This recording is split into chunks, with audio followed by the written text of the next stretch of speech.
and welcome to HBC Kids. At the moment, we're looking at some of Jesus' friends and we're thinking about what these stories tell us about the friendship God wants to have with us.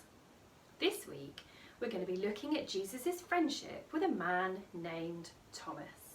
But first, it's time for our 60-second challenge. This week, we want one of you at home to think of a Disney character.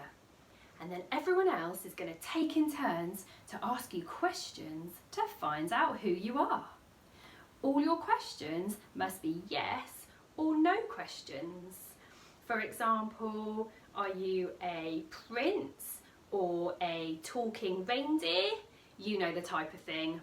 So if you're ready and you're steady, then go!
To guess who the mystery character was? I bet you did. Often we need to ask questions if we want to find out who a person really is.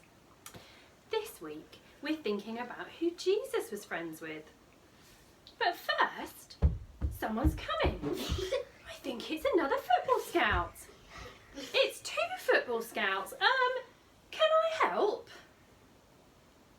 Yes, I'm on a lookout for some new talent for my team. Do you want to sign up? I'm not sure. What's involved? Who else is on the team? How often will I have to train? What colour shirt do I have to wear? Can I see the terms and conditions?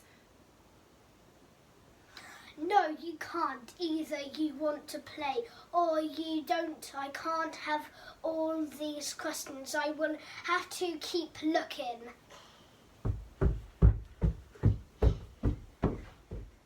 Oh dear. I wonder what Jesus would say about that. But you know, I think Jesus would totally get that we'd want to ask all those questions before joining the football team. Especially about the colour of shirt we were going to have to wear. Jesus understands that sometimes we will have questions. We want to know who he is and what he's like and if we can trust him. And Jesus welcomes our questions. Just listen to this story about Jesus and his friend Thomas from the Bible. You can find it in John chapter 20 verses 24 to 29. Jesus had been killed on a cross and then buried in a tomb. 3 days later, his friend Mary Magdalene met him in a garden. Then 10 of his disciples met him in a locked room. However, Thomas was not there, and he had not seen Jesus. So when Thomas's friends told him they had seen Jesus with their own eyes and he was alive, Thomas refused to believe them. He knew Jesus had died on the cross, and he needed to put his fingers in the nail holes and stick his hands in Jesus' side before he would believe that Jesus was alive.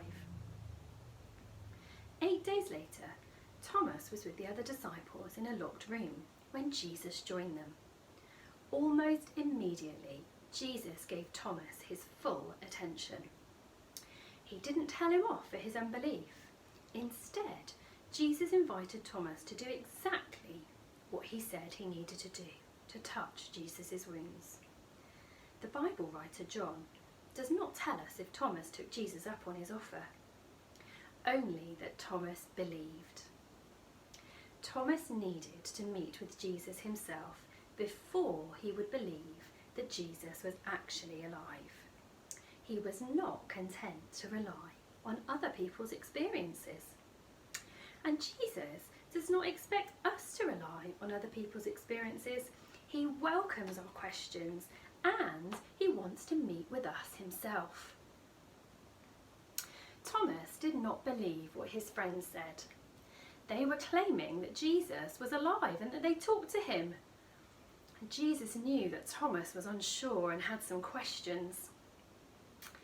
Jesus understood how Thomas was feeling. He didn't criticise or tell him off, but he patiently showed Thomas his wounds, the holes in his hands where the nails had held him to the cross, and the hole in his side where the sword had pierced. Jesus wanted Thomas to believe he was alive and to know that for himself.